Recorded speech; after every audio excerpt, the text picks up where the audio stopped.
Kau tahu rasanya dijual oleh keluargamu sendiri. Aku menatap lembar akad nikah itu dengan tangan gemetar. Nama pria yang tertulis di situ, teman ayahku. Usianya 2 kali lipat usiaku. Dan dia duda beranak 2. Kenapa aku? Kenapa harus aku? Maafkan ibu, nak, tapi cuma ini satu-satunya jalan, bisik ibu sambil menahan air mata. Aku baru 22 tahun, dan hari itu, hidupku seperti dikubur hidup-hidup. Jumpa lagi dengan saya di sini. Kali ini saya akan memberikan cerita yang menarik dan penuh cinta. Sebelum kita lanjut, jangan lupa absen dulu di kolom komentar dari kota mana Anda menonton video ini, dan juga jangan lupa klik tombol subscribe agar kita semakin rajin membuat video. Hari itu langit mendung, tapi tak semendung hati ibu saat mengetuk pintu kamarku. Ada yang harus kita bicarakan, katanya pelan. Suaranya bergetar. Aku sedang merapikan draft lamaran kerja ke perusahaan impianku. Kupikir ibu ingin mendoakan. Tapi ternyata, ayahmu terlibat utang.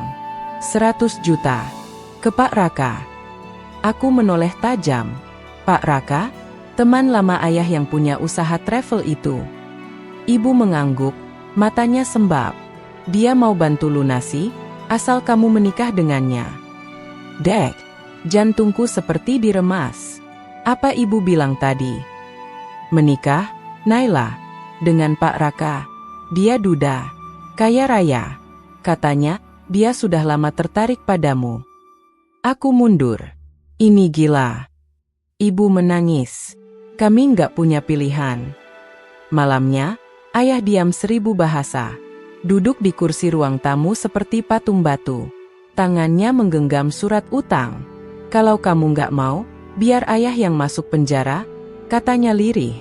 Aku menutup mulut menahan isak. Aku anak sulung. Aku tahu rasanya jadi tulang punggung saat semua dinding rumah mulai retak. 3 hari kemudian, aku duduk di depan penghulu. Di sampingku, Pak Raka mengenakan batik mahal dan jam tangan emas. Ia menatapku tenang, seakan ini hal biasa.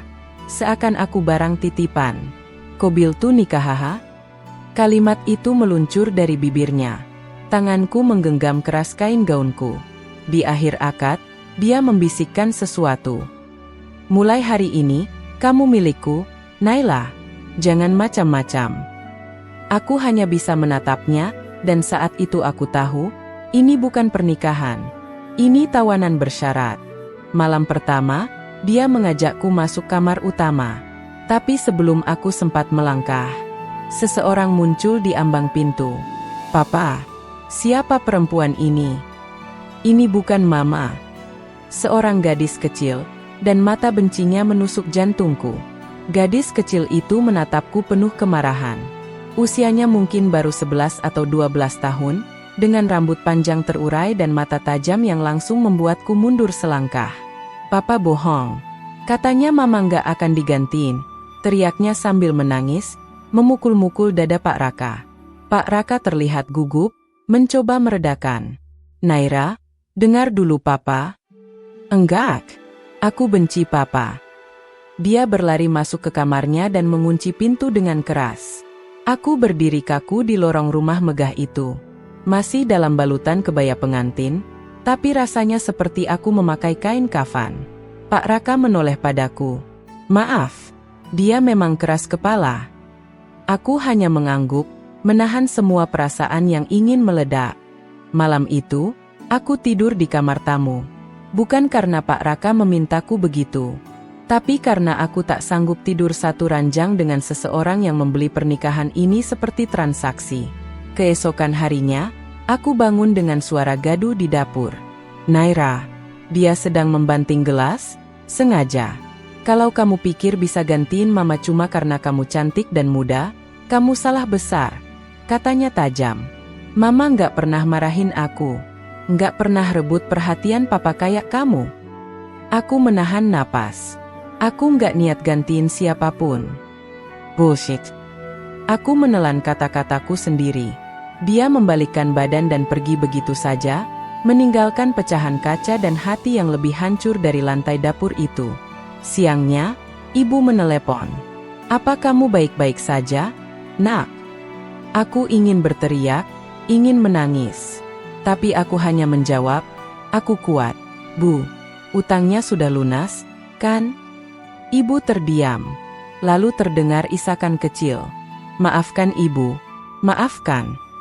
Aku menahan air mata. Sudah terlanjur, Bu. Sekarang biar aku yang jalani. Di ujung lain, suara itu hancur.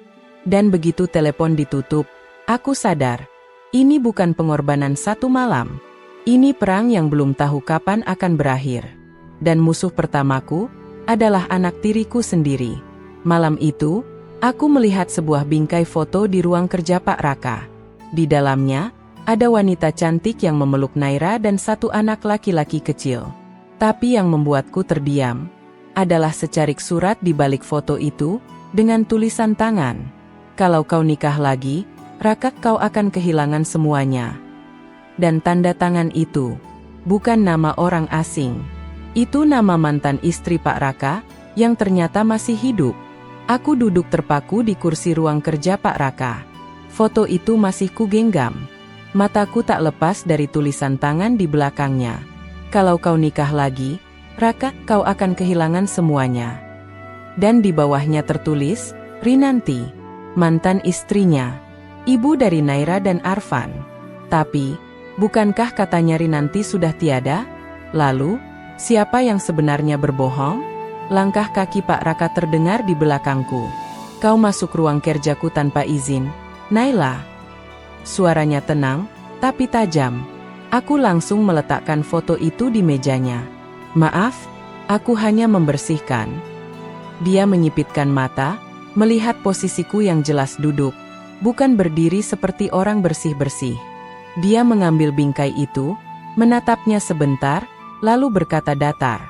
Jangan pernah sentuh barang-barang pribadi di ruangan ini. Kalau kau masih ingin tinggal di rumah ini sebagai istri. Aku ingin bertanya, ingin tahu siapa sebenarnya Rinanti. Tapi kutelan semua rasa ingin tahuku. Ini belum waktunya. Hari-hari berikutnya berlalu seperti neraka tanpa api. Naira tak henti mencari celah untuk menyakitiku. Mulai dari menyembunyikan pakaian, menyiram bajuku dengan sirup, sampai melemparkan sepatu ke arahku saat sarapan. Arfan, adik Naira yang berusia 7 tahun, tak banyak bicara. Tapi matanya selalu terlihat sedih. Seperti ada luka dalam yang belum sembuh. Dan Pak Raka, ia seperti dua orang berbeda. Di luar rumah, ia pria dermawan pemilik travel umroh yang dihormati. Tapi di dalam rumah, ia dingin, penuh rahasia, dan selalu mengatur segalanya. Suatu malam, saat aku sedang membaca buku di kamar, Arfan tiba-tiba masuk. Tangannya menggenggam boneka beruang rusak. Kak Naila, bisiknya. Aku boleh tanya sesuatu? Aku mengangguk. Mama, pergi kemana? Kenapa nggak boleh aku ngomongin Mama? Aku terdiam. Hatiku ngilu. Maaf, Arfan. Kakak juga nggak tahu pasti. Dia menunduk. Tapi waktu itu aku lihat Papa marah-marah di telepon. Terus Mama pergi, sambil nangis. Aku pikir, Mama bakal balik. Aku membelai kepalanya. Kamu sayang sama Mama. Dia mengangguk cepat. Ya. Aku peluk dia erat. Dan dalam hati aku bersumpah, aku akan cari tahu apa yang sebenarnya terjadi.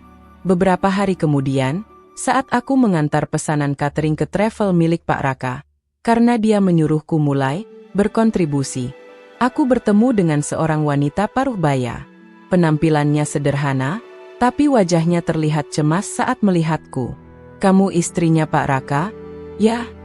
Tanyanya pelan. Aku mengangguk. Dia menatapku dalam. Hati-hati ya, Nak. Dulu istri pertamanya juga begitu. Awalnya tampak baik-baik aja. Tapi waktu Rinanti mulai tanya-tanya soal dokumen keuangan travel, dia langsung hilang dan gak pernah muncul lagi. Dek, jantungku berdetak tak beraturan. Aku mengejar pertanyaan itu. Maksud ibu, Rinanti hilang? Dia belum meninggal. Wanita itu mengangguk cepat. Semua karyawan lama tahu. Tapi kami disuruh diam. Malamnya, Aku mengendap masuk ke ruang kerja Pak Raka. Kubuka laci terkunci yang sebelumnya tak pernah bisa kubuka. Di dalamnya ada dokumen-dokumen dan sebuah surat cerai antara Pak Raka dan Rinanti, bertanggal hanya 3 bulan sebelum pernikahanku. Rinanti masih hidup. Tapi, di mana dia sekarang? Dan kenapa semua orang bersikap seolah dia sudah tiada? Aku menggenggam surat cerai itu erat-erat. Tanganku gemetar. Tanggalnya, baru 3 bulan lalu. Berarti seluruh cerita tentang Rinanti sudah meninggal adalah kebohongan besar. Ku tutup laci dengan hati berdegup kencang. Ku pandangi wajah Pak Raka yang tertidur di ranjang, tampak begitu damai. Tapi kini, semua senyumnya terasa seperti kedok mengerikan. Keesokan harinya, aku mengantarkan sarapan ke ruang kerja Pak Raka. Dia menatapku sambil menyeruput kopi. "Kamu semakin pintar meracik teh?" "Ya." Aku tersenyum tipis. Tapi dalam hatiku bertanya-tanya, berapa banyak wanita sebelumku yang juga disanjung seperti ini, lalu menghilang? Siang harinya, aku nekat mengunjungi kantor kelurahan tempat surat cerai itu diterbitkan. Petugas di sana awalnya enggan bicara, tapi setelah aku menyodorkan fotokopi dokumen, dia mengangguk pelan. "Betul, Rinanti resmi cerai 3 bulan lalu. Tapi, anehnya, setelah itu dia menghilang. Katanya mau balik ke Bandung. Tapi alamat yang dia kasih palsu. Dia nggak bisa dihubungi." Petugas itu menggeleng. Saya coba tanya ke mantan tetangganya di sini, katanya terakhir Rinanti bilang, "Kalau aku hilang, jangan percaya apa kata Raka." Darahku berdesir. Nafasku mulai berat. Malam itu, aku duduk termenung di teras belakang rumah. Udara dingin, tapi pikiranku jauh lebih dingin. Tiba-tiba, ponselku berdering. Nomor tak dikenal. "Halo?" Suaraku pelan. Terdengar napas tercekat dari seberang. Naila?" "Ya." Suaranya lirih. Serak. Seperti seseorang yang sudah lama menangis. "Ya, siapa ini?" "Aku, Rinanti." Jantungku seolah berhenti berdetak. "Aku nggak punya banyak waktu. Jangan percaya dia. Jangan percaya apapun yang dikatakan Raka. Kamu dalam bahaya. Semua ini bukan tentang pernikahan. Ini tentang harta. Kamu dijadikan penutup kebusukan." "Apa maksud ibu?" tanyaku terburu-buru. Tapi sambungan langsung terputus. Ku coba menelepon balik, tapi tak bisa. Beberapa menit kemudian, Pak Raka keluar dari kamar. Wajahnya tenang, tapi tatapannya menusuk. "Siapa yang nelpon barusan?" tanyanya singkat. Aku berusaha tersenyum. "Nomor salah sambung." Dia menatapku beberapa detik. "Nomor salah sambung, ya?" Dia berbalik, masuk kamar lagi tanpa berkata apa-apa. Tapi langkah kakinya terlalu pelan, terlalu tenang. Dan detik itu aku tahu, dia tahu. Malamnya, saat aku hendak tidur, ku dengar suara dari ruang bawah. Langkah kaki berat, suara benda jatuh. Dan lalu, teriakan Arfan. Aku berlari keluar kamar. Tapi yang kulihat di bawah, membuatku tak bisa bergerak. Pak Raka berdiri dengan mata merah menyala, menggenggam ponsel milikku yang terjatuh di lantai. Di layar, tercantum jelas. Penerima telepon panggilan terakhir, Rinanti, pukul 00:01:53. "Kamu, sudah sejauh ini menyelidiki?" tanyanya dengan suara seram. Pak Raka menatapku dengan mata penuh amarah. Nafasnya berat. Tangannya menggenggam ponselku erat. Layar masih menyala menunjukkan nama, Rinanti. "Kamu menyelinap. Kamu berbohong. Kamu menggali kuburan yang seharusnya tetap terkubur." Suaranya rendah namun menggema seperti gelegar petir di hatiku. Aku menelan ludah. Aku hanya ingin tahu, kenapa semua orang bilang dia sudah meninggal. Padahal apa? Teriaknya membanting ponsel ke lantai hingga pecah berkeping. Dia pergi. Dia menghilang tanpa sepatah kata pun setelah menghancurkan usahaku dan hampir menyeretku ke penjara karena fitnah. Aku terdiam. Tapi dalam benakku, suara Rinanti masih bergema. "Jangan percaya dia." Pak Raka mendekat. Dengar baik-baik, Naila. Aku bisa membuatmu hidup seperti ratu, atau aku bisa membuatmu lenyap tanpa jejak. Seperti dia. Aku mundur, tubuhku gemetar. Tapi sebelum aku bisa menjawab, suara kecil memotong ketegangan. Papa jahat. Naira. Dia berdiri di tangga, menatap ayahnya dengan mata berkaca-kaca. Aku tahu papa sembunyikan sesuatu. Aku dengar semua dari balik pintu. Pak Raka berbalik, matanya melunak sejenak. Naira, masuk ke kamar. Enggak. Aku mau tahu di mana Mama. Jangan-jangan, Mama nggak pergi karena kemauan sendiri. Suasana mendadak hening. Lalu, satu kalimat keluar dari mulut Pak Raka yang membuat dunia seolah runtuh di kepalaku. Mama kalian, terlalu banyak ikut campur. Sama seperti Naila sekarang. Setelah itu, dia berbalik dan berjalan masuk ke ruang kerja, mengunci diri di dalam. Keesokan paginya, aku mencoba kabur. Kupikir, mungkin aku bisa menghubungi polisi atau wartawan. Tapi saat aku membuka pintu gerbang depan, sudah ada dua pria asing berdiri di sana. Berpakaian seperti satpam, tapi tak kukenal. Sore, Bu Naila. Bapak minta kami jaga rumah. Takut ada orang iseng masuk, ujar salah satu sambil tersenyum. Tapi aku tahu, mereka bukan penjaga. Mereka adalah pengawal. Penjaga tahanan. Aku, tahanannya. Hari-hari selanjutnya aku diawasi. Setiap gerak-gerikku dibatasi. Ponsel diganti dengan model lama tanpa internet. Tak boleh keluar rumah tanpa izin. Bahkan saat memasak pun, salah satu pengawal berdiri tak jauh. Tapi satu-satunya cahaya kecil datang dari Naira. Dia mulai berubah. Mungkin karena diam-diam dia juga merasa kehilangan ibunya. Malam itu dia masuk ke kamarku. Kalau aku bantu Kak Naila keluar dari sini, Kakak janji cari Mama. Aku menatap mata beningnya. Janji. Dia mengangguk. Besok pagi, Kakak ikut aku. Tapi harus diam-diam. Tengah malam aku terbangun oleh bunyi ketukan pelan di jendela kamarku. Saat kubuka tirai, kulihat Naira di luar, menunjuk ke arah pagar belakang.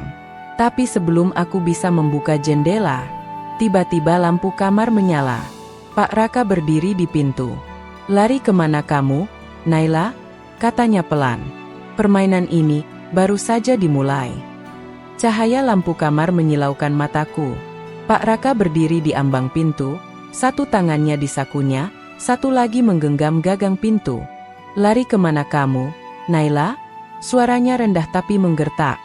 Aku terpaku, berdiri di dekat jendela yang belum sempat kubuka. Di luar, Naira langsung tiarap, bersembunyi di balik pot besar. Aku cuma mau ambil angin, jawabku gugup. Jam segini. Dia melangkah masuk. Kalau kamu pikir bisa kabur dari rumah ini, kamu salah besar. Dia menghampiriku, mendekat hingga aku bisa mencium bau kolon khasnya yang kini tak lagi mewah, tapi memuakkan. Besok, kamu nggak usah keluar kamar. Sampai aku bilang boleh. Tanpa menunggu jawabanku, dia meninggalkan kamar dan mengunci pintunya dari luar. Klik. Aku terduduk lemas. Semua rencana gagal sebelum dimulai. Keesokan harinya, aku dikurung. Makanan diantarkan ke dalam oleh Art yang jelas-jelas takut bicara padaku. Tak ada sinyal. Tak ada suara dari luar. Tapi malamnya, seseorang menyelipkan kertas kecil di bawah pintu. Tulisannya tangan anak-anak. Pagi-pagi, aku matikan alarm CCTV. Di dapur ada pintu kecil ke ruang laundry. Di baliknya, ada lorong ke pagar belakang. Siap-siap ya, Naira. Hatiku mencelos. Haru, tak kusangka anak yang dulu membenciku, kini mempertaruhkan segalanya untukku. Subuh hari berikutnya, aku bersiap. Kumasukkan beberapa lembar uang yang kuselip dari dompet Pak Raka, dan satu foto Rinanti yang sempat kucuri dari ruang kerjanya. Jam 5, langkah kaki pengawal terdengar menjauh dari dapur. Kupeluk tas kecilku, mengendap ke ruang laundry. Benar, ada pintu kecil. Sudah terbuka sedikit. Aku merangkak. Nafasku sesak. Tapi mataku menatap cahaya remang dari celah pagar belakang. Bebas. Tinggal beberapa langkah lagi. Tiba-tiba, tunggu. Suara itu membekukanku. Aku menoleh perlahan. Di balik pintu dapur, Arfan berdiri. Matanya sembab. Tangannya menggenggam boneka beruang rusaknya. Kakak mau ninggalin kami juga. Aku tersentak. Anak itu tak menangis. Tapi luka di matanya terlalu dalam. Maaf, Arfan. Aku menelan tangis. Kakak janji balik.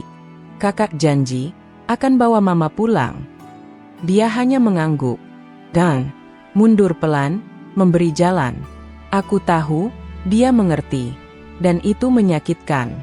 Begitu aku keluar pagar belakang, aku lari sekuat tenaga ke ujung gang, menumpang ojek daring dengan identitas palsu. Tujuan pertamaku, Bandung. Tempat terakhir yang disebut sebagai lokasi Rinanti sebelum menghilang. Di penginapan kecil di Bandung, aku membuka kembali foto Rinanti dan memperhatikan latar belakangnya. Ada satu petunjuk kecil, sebuah toko buku tua dengan papan nama samar, Langit Kata. Keesokan harinya, aku mendatangi toko itu. Seorang pria tua menyambutku dengan pandangan curiga. Tapi saat aku menyebut nama Rinanti, dia langsung mematung. Dan berkata pelan, dia baru saja ke sini seminggu lalu. Tapi, dia dikejar dua pria.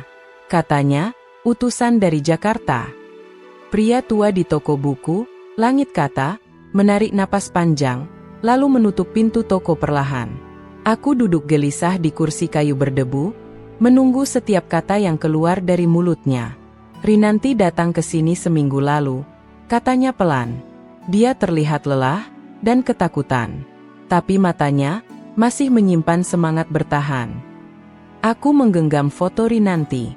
Apa dia bilang dia mau kemana setelah dari sini? Pria itu menatapku. Dia bilang akan ke tempat yang tak bisa dijangkau siapapun. Tapi dua pria datang malam harinya. Mereka bukan polisi. Mereka tidak sopan. Salah satu dari mereka menyebut nama suaminya. Raka. Dek. Apa dia tertangkap? Tanyaku cepat. Pria itu menggeleng.